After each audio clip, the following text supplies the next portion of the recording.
Hello guys, good evening. तो कैसे आप सब उनसे बढ़िया होंगे।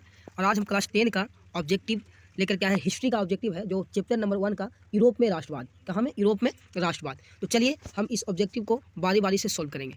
पहला में कहता है ऑब्जेक्टिव पहला में कहता है, एक में कहता है, 1 में कहता है आपको यूरोप में कहता है कि यूरोप का मरीज, क्या यूरोप का मरीज, कहता है कि यूरोप का मरीज किसे कहा जाता था। तो चलिए, शायद उम्मीद है कि आप इसको आंसर दीजिएगा। तो चलिए कमेंट में दीजिए आंसर। हालांकि इसको हम यूरोप का मरीज किसे कहते हैं, तो यूरोप का मरीज तुर्की को कहते हैं। देखिए यहाँ पर करेक्ट आंसर हो गया। चलिए नेक्स्ट क्वेश्चन को देखते हैं। आगे कहता है कि काबुर कौन था। क्या था? काबुर कौन था। यहाँ पर भी देख लेते हैं। यहाँ कहता है कि काबुर जो था वो काबुर कौन था। ठीक है, काबुर कौन था। तो शायद आपको याद होगा काबुर क्या था, तो सार्डिनिया पिडमार्ड का प्रधानमंत्री था। ये क्या था? करेक्ट आंसर इसका भी ए हो जाएगा। ठीक है, चलिए नेक्स्ट क्वेश्चन को देखते हैं हम।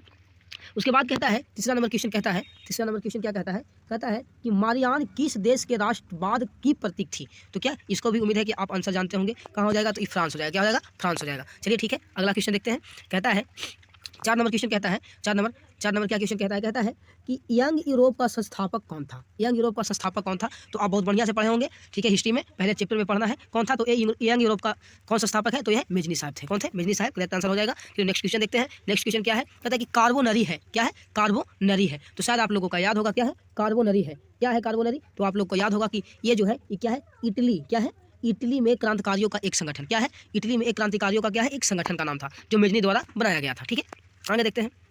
कहता है उसके बाद कहता है 6 नंबर क्वेश्चन क्या कहता है। 6 नंबर क्वेश्चन कहता है कि 1830 की क्रांति के बाद फ्रांस में किस प्रकार का शासन स्थापित हुआ। क्या हुआ? 1830 के क्रांति के बाद फ्रांस में किस प्रकार का शासन स्थापित हुआ। तो चलिए उम्मीद है कि इसका आंसर आप जानते होंगे। कौन सा शासन? तो यह निरकुश राजतंत्र हुआ था। क्या हुआ था? निरकुश राजतंत्र हुआ था। आगे बढ़ते हैं। 7वां नंबर क्वेश्चन कहता है, 7 नंबर क्वेश्चन क्या कहता है? 7 नंबर क्वेश्चन कहता है कि यूरोपीय सभ्यता का पालन किस देश को कहा जाता है। तो ये भी आपको याद होगा। ठीक है, उम्मीद है कि भी आपको याद होगा। यूरोपीय सभ्यता का पालन किस देश को कहा जाता है। तो चलिए इसका आंसर हो जाएगा डी, यूनान को कहा जाता है। क्या कहा जाता है? यूनान को। देखिए करेक्ट आंसर क्या है, यूनान हो जाएगा। ठीक है, चलिए क्वेश्चन नंबर 8 को देखते हैं। क्वेश्चन नंबर 8 क्या कहता है कि यंग इटली के संस्थापना कब हुई। क्या? यंग इटली का स्थापना कब हुई। ठीक है, कब हुई, तो ये आपको याद होनी चाहिए। क्या इसका आंसर क्या होने वाली है? तो इसका आंसर आपको होने वाला है क्या, 1931 ईस्वी में। कब? 1831 ईस्वी में। सॉरी, यहाँ पर अगर गलत बुलाया होगा तो थोड़ा सा माफ कीजिएगा। चलिए 1831 ईस्वी में हुआ था। ठीक है, उसके बाद कहता है कि एक्ट ऑफ यूनियन किस वर्ष पारित किया गया। एक्ट ऑफ यूनियन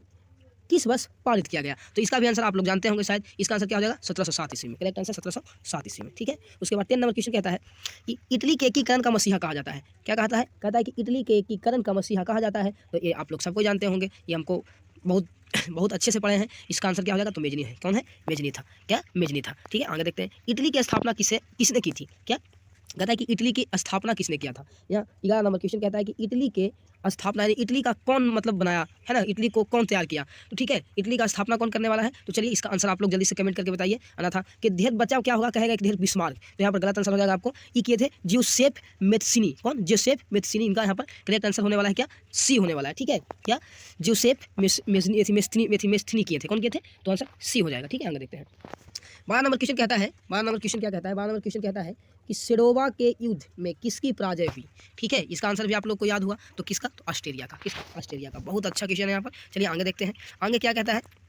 आगे कहता है 13 नंबर क्वेश्चन कहता है, आप बढ़िया से पढ़ेंगे। और कहता है कि यूरोपीय राष्ट्रवाद से प्रभावित होकर किस भारतीय शासक जैकोबिन क्लब की स्थापना की थी। क्या चीज़ का? तो जैकोबिन क्लब का स्थापना की थी। तो चलिए इसका आंसर आप लोग जल्दी से कमेंट में दीजिए, बाकी हम हैं। तो चलिए आप लोग का कमेंट देखते हैं। चलिए जल्दी से। तो हाँ, चलिए आप लोग इसका आंसर नहीं दे पा रहे हैं। हैदर अली तो होंगे नहीं। तो चलिए इसका राइट आंसर होने वाला है, हमको ज़्यादा टाइम नहीं लेना है, बता देते हैं। इसका जो राइट आंसर होने वाला है वो टीपू सुल्तान। क्यों? क्योंकि टीपू सुल्तान यहाँ बोल रहा है कि भारतीय शासक। क्या कहता है? भारतीय शासक। तो भारतीय शासक टीपू सुल्तान। ठीक है, आगे बढ़ जाते हैं। कहता है ये सबसे महत्वपूर्ण क्वेश्चन है। क्या है? 10वां में सबसे ज़्यादा हिस्ट्री वाला में पूछा जाता क्वेश्चन है। इसको क्या कहते हैं? VVI मान लीजिए। ठीक है, VVI मान लीजिए। कहता है कि 1789 की क्रांति के समय फ्रांस का सम्राट था। क्या था? 1789 ईस्वी की क्रांति में जो फ्रांस का राजा यानी सम्राट था, कौन था? तो यहाँ पर आंसर आपको होने वाला है लुई 16वां। कौन? लुई 16वां। रोमन अंक में आप लोग अगर नहीं समझते तो रोमन अंक बताते हैं। एक्स का मतलब होता है 10। चलिए हम आपको बताते हैं। एक्स का मतलब होता है 10, भी का मतलब होता है 5, और इधर अगर 1 रहता है तो हो जाता है क्या, 10, 5, 15, 1, 16। यानी आंसर आपका कितना होने वाला है? तो आंसर ए होने वाला है। ठीक है, करेक्ट आंसर। 14 नंबर देखते हैं। चलो 15 नंबर देखते हैं। सॉरी 15 नंबर कहता है। 15 नंबर क्वेश्चन क्या कहता है? 15 नंबर क्वेश्चन कहता है कि किस युद्ध के बाद जर्मनी का एकीकरण हुआ। बताइए आप लोग। कमेंट के जरिए जरूर बताइएगा। तो चलिए, जो 10वां की तैयारी कर रहे हैं, हमको उम्मीद है कि वो बताएंगे जरूर, इस क्वेश्चन को बताएंगे। चलिए, आप लोग नहीं बताएं तो हम बताते हैं। यहाँ पर क्या, सिडोवा के युद्ध के बाद, क्या सिडोवा के युद्ध के बाद यहाँ पर क्या हुआ था कि जर्मनी का एकीकरण तय कर दी गई थी। ठीक है, आगे देखते हैं। 16 नंबर क्वेश्चन क्या है, कहता है फ्रांस की क्रांति का प्रमुख कारण था। क्या था? फ्रांस की क्रांति के क्या था? फ्रांस की क्रांति, क्या फ्रांस की क्रांति की फ्रांस की क्रांति का प्रमुख कारण था। तो चलिए, इसमें आप लोग बताएंगे आंसर। इसका आंसर क्या हो जाएगा? निरंकुश शासन था। क्या था? निरंकुश शासन। आगे देखते हैं 17 number question, sorry 17 number question देखेंगे। कहता है, ये भी आप लोग के एग्जाम के लिए सबसे महत्वपूर्ण क्वेश्चन हो जाएगा कि फ्रांस की महिलाओं को मताधिकार प्राप्त हुआ। ढेर बच्चा सोचते होंगे कि आखिर ये मताधिकार क्या होता है, ये क्या है, मताधिकार क्या है? तो हम बता दें कि मताधिकार उसे कहते हैं वोट देने का, ठीक है, अधिकार प्राप्त हुआ। कब हुआ फ्रांस में महिलाओं को दिया गया वोट देने का अधिकार? कब दिया गया? तो इसका आंसर हो जाएगा 1945 ईस्वी को। कब? 1945 ईस्वी को, यानी आंसर बी। ठीक है, 1945 ईस्वी में यहाँ की महिलाओं को वोट देने का अधिकार दे दिया गया। चलिए 18 नंबर क्वेश्चन देखते हैं। कहता है कि नेपोलियन, क्या कहता है कि नेपोलियन ने जर्मनी में किस संघ की स्थापना की थी? चलिए बताइए तो आप लोग, नेपोलियन ने जर्मनी में किस संघ की स्थापना की थी? तो आप सबको याद होगा, क्या, कौन सा संघ के? तो यहाँ राइन संघ का हो जाएगा। क्या हो जाएगा? राइन संघ का हो जाएगा। 19 नंबर क्वेश्चन देखते हैं। कहता है 19 नंबर क्वेश्चन में कहता है कि मेजनी का संबंध किस संगठन से था?